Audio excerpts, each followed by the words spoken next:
Wake up, motherfucker! The fuck? Visiting, yes. Living with you, no. She was sad. Did you kill my son? Boy, where's my money? The words hang in the air like smoke. You're working for my brother? No choice was given. Your right-hand man has been feeding the enemy. Tiff swam. Can't believe it. You know he did. What? TS8 Episode 4. Nuck's empire is crumbling. Bari is shoveling dirt into his own grave. And the truth? The truth doesn't knock. It kicks the door down. Episode 4 carries a name that means everything. White Widow. Right now, at this precise electric moment in the Chi Season 8, everything is suspended by the thinnest possible thread. Not rope, not wire, but a single strand of silk dangling over an open flame. Episode 3 left a battlefield of unfinished business, and Episode 4 has no luxury of patience. The trailer for White Widow makes one thing crystal clear. This is not a slow burn. This one ignites from the very first second. Every storyline we've been watching simmer since the season premiere is now hurtling toward a single PSO. Let's do this properly. Storyline by storyline. Because each thread matters, and each one is woven into the others in ways that will only become undeniable as the episode unfolds. Blackheart, Nuck and Tiffany, the heart of the inferno. Let's start where everyone's attention already is. At the close of Episode 3, Nuck told Tiffany he loves her. On the surface, that might read as vulnerability. A hardened man finally cracking open, offering something tender. But anyone who has been paying attention to this show knows. With Nuck, nothing lives only on the surface. Ointment of impact. This man is an architecture of layers. Layers of manipulation. Layers of dominance. Layers of violence carefully concealed beneath that cool, calculated exterior. And Tiffany? She is far from blind. She has never been blind. She sees. She feels. And what she feels toward Nuck is not love. It might be obligation dressed up as devotion. It might be fear wearing the costume of comfort. It might be some tangled, suffocating cocktail of attraction and dread that she hasn't fully named yet. But it is not love, and somewhere beneath all the noise she knows it. So we arrive at Episode 4. And what does the trailer show us? Tiffany confiding in Kesha. She's talking about it, which means she's processing it, which means she never gave Nuck the answer he was craving. If she'd said it back, there would be nothing to carry, nothing to confess to Kesha. She would have exhaled and moved on. She didn't say it back. She swallowed it. And now that silence has weight. Kesha, being exactly who Kesha is, wants every detail. What did Tiff say? What's she going to do? The audience is asking the same thing. Because Tiffany's answer will determine the fate of this relationship for the rest of the season. Here's what we know about Nuck though. This man does not absorb rejection gracefully. He doesn't sit with uncertainty. He is someone who has built his entire existence around control, of situations, of people, of outcomes. And when something slips even slightly from his grip, he doesn't adapt. He doesn't reflect. He detonates. Those 3 unspoken words are already festering inside him. You can feel it radiating off the screen. And as more truth claws its way to the surface about who he really is and what he has actually done, that internal pressure will keep building, until something ruptures. The question isn't if. It's what breaks first. His bond with Tiffany? His arrangement with Bari? His carefully constructed illusion of being a man who holds every card? Because right now, all 3 are fracturing simultaneously. Fire, Kenya and Len, 5 words that light the fuse. We cannot talk about Nuck unraveling without stopping at one specific moment in the trailer. A moment that carries the weight of a grenade. Kenya looks at Len and says, "I know what he did." 5 words. Entire season shifts on them. Len has never hidden her contempt for Nuck. From the moment he walked into Tiffany's life, every instinct in Len's body has been screaming that this man is wrong. That he is dangerous. That Tiff is swimming in waters she doesn't understand. And Len has never been wrong about him. She simply hasn't had the proof. Until now. Because Kenya has the receipts. Kenya has been carrying this information like a stone lodged in her chest. Last season, Zay told her everything. They were in the car, comfortable, relaxed, and Zay, in that careless way people do when they feel too safe, let it slip. Nuck was the one who took out Rob. Casual. Like it was nothing. Kenya has been holding that truth ever since. watching Tiffany sink deeper into something with a man whose hands carry blood she doesn't even know about. She stayed quiet, maybe out of fear, maybe waiting for the right moment. That moment has arrived. Now here is where the theory ignites. When Kenya tells Len that Nuck killed Rob, what happens next? Two possibilities. Either Len is genuinely floored, knowing something was off about Nuck but never grasping the full, brutal depth of it. And this revelation hits her like a sledgehammer, sending her into emergency mode about pulling Tiffany out. Or, and this is where things get seismic, Len already knew. Or suspected. And if that's true, what does Len put on the table in return? Because Len has her own intelligence. Len knows things too. Specifically, Nuck is the one who killed Pastor Zeke, Kenya's father. Picture that scene. Kenya tells Len that Nuck killed Rob. Len looks back at her and says, "Did you know he also killed your father?" If that conversation unfolds the way we believe it could, it isn't just a dramatic scene. It is a detonator. Because the moment Kenya learns that Nuck murdered Pastor Zeke, she stops being a woman who overheard something dangerous in a car one afternoon. She becomes a daughter. A daughter who has been breathing the same air as her father's killer, sitting at the same tables, moving through the same world, grieving without the full truth. Everything she thought she understood about her loss, about justice, about her own story, it all collapses and rebuilds itself into something far more dangerous. Kenya will not process this quietly. She will not grieve privately. She will want to burn it all to ash. And Len? Len will hand her the match. This is precisely why Nuck is finished. Not because of one singular mistake. Because everything is happening at once. The women in his orbit are no longer isolated islands.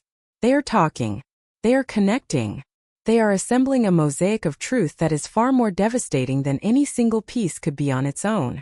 And Nuck, for all his intelligence, for all his cold calculation, has fatally underestimated every last one of them. That is always how it ends for men like him. Not brought down by a rival with a weapon. Two possibilities. Either Len is genuinely floored, knowing something was off about Nuck but never grasping the full, brutal depth of it. And this revelation hits her like a sledgehammer, sending her into emergency mode about pulling Tiffany out. Or, and this is where things get seismic, Len already knew. Or suspected. And if that's true, what does Len put on the table in return? Because Len has her own intelligence. Len knows things too. Specifically, Nuck is the one who killed Pastor Zeke, Kenya's father. Picture that scene. Kenya tells Len that Nuck killed Rob. Len looks back at her and says, "Did you know he also killed your father?" If that conversation unfolds the way we believe it could, it isn't just a dramatic scene. It is a detonator. Because the moment Kenya learns that Nuck murdered Pastor Zeke, she stops being a woman who overheard something dangerous in a car one afternoon. She becomes a daughter. A daughter who has been breathing the same air as her father's killer, sitting at the same tables, moving through the same world, grieving without the full truth. Everything she thought she understood about her loss, about justice, about her own story, it all collapses and rebuilds itself into something far more dangerous. Kenya will not process this quietly. She will not grieve privately. She will want to burn it all to ash. And Len? Len will hand her the match. This is precisely why Nuck is finished. Not because of one singular mistake. Because everything is happening at once. The women in his orbit are no longer isolated islands. They are talking. They are connecting. They are assembling a mosaic of truth that is far more devastating than any single piece could be on its own. And Nuck, for all his intelligence, for all his cold calculation, has fatally underestimated every last one of them. That is always how it ends for men like him. Not brought down by a rival with a weapon. That is not a hypothetical. That is a man looking directly at his friend and confessing that he is terrified of losing him. That kind of honesty costs something. And what does Bari do with it? He keeps going. Same choices. Same rationalizations. Same belief that he can somehow balance the job, the pills, and the debt to Ray without everything caving in around him. He cannot. And everyone around him already knows it. Jake is equally direct, staring Bari down and asking straight out, "You're really out here working with Rich?" And Bari's answer? A shrug wrapped in justification. "I didn't have a choice." But that answer is a lie Bari tells himself. He has had choices at every single junction. The choice to get entangled with Ray at all. The choice to take Amit's job without fully committing to what it represented. The choice to keep one foot buried in the streets rather than pulling it out completely. Every single one of those was a decision. And every single decision has steered him here. Walls closing in. The people in his corner down to a desperate few. And all of them begging him to stop before it's too late. And now to add accelerant to the fire, Smitty has gone to Nuck.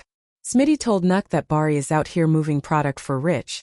The same man Nuck is already locked in a scorching conflict with. Now Nuck knows. And we have all seen what Nuck does when someone inside his circle conducts business with the opposition. It is not a conversation. It is not a measured warning. It is swift, forceful, and merciless. A statement carved in pain to make the point permanent. Nuck is going to come for Bari. Not just over the business betrayal, but because Bari, according to what episode 4 appears to set in motion, is also the one who warns Nuck that Tiffany is about to find out the truth. And for Nuck, who has been fighting with everything he has to keep that wall standing, that news is the one thing he cannot absorb. Because more than his money, more than his reputation, more than his war with Rich, the thing Nuck is most fiercely protecting right now is the version of himself that Tiffany still believes in. That untouched, almost sacred corner of his life that still feels real. Still feels clean. The instant that begins to crack, Nuck becomes someone none of us want to be near. Globe with meridians, the bigger picture, one fire, not four. Step back from the individual storylines for a moment. Look at the full canvas of episode 4. What you're not seeing is 4 separate fires burning in isolated corners of the city. What you're seeing is one massive fire that has been consuming everything underground, invisible, spreading through connections and channels no one has fully mapped, and is now about to surface everywhere at once. Nuck is the axis around which every story rotates. His relationship with Tiffany, his collision course with Bari, the blood on his hands from Rob and Pastor Zeke, his war with Rich, his desperate, doomed attempt to build something legitimate while keeping one boot anchored in the darkest version of who he is. It all comes back to Nuck. And it all circles back to one question. How long can a man keep spinning this many plates before every single one of them shatters? The title White Widow is not decorative. Nothing on this show ever is. A widow is someone who has endured an irreversible loss. Someone left standing after something that cannot be undone. And the word white layered in front of it carries its own quiet thunder. Purity, exposure. Things dragged into the light that were engineered to remain in darkness. White Widow is the episode of exposure. It is where the carefully maintained lies begin to show their stitching. Where the patient ones, the ones who have been gathering knowledge in silence, finally move. Len and Kenya weaponizing what they know. Tiffany beginning to see with clarity. Bari stripped bare before the consequences he's been running from. Nuck absorbing the cost of every secret, every sin from every direction at once. White Widow is not simply a title. It is a premonition. House Emmett and Kesha. Calm on the surface, storm underneath. Even the most stable storyline this season carries a quiet tremor beneath it. The social worker is back. And her presence is a constant reminder that the peace Emmett and Kesha have built is still something they are fighting to hold on to. Every word in that room, every impression made, carries consequences. When they discuss Ku's counseling with her, they aren't just being honest. They are being strategic, managing a narrative with precision. And that's not a flaw. That's survival. But the thing about managing a narrative is that it only holds as long as the reality underneath it stays cooperative. Right now, the reality is not cooperating. Devontae asking if they're breaking up is funny on the surface, but it's also a flashlight into where his head lives. This is a kid who has been marinated in instability. He reads rooms constantly, always scanning for the first sign of things falling apart again. And the thread that could genuinely unravel everything, that connection to Amaya's son from episode 3, is still dangling unpulled.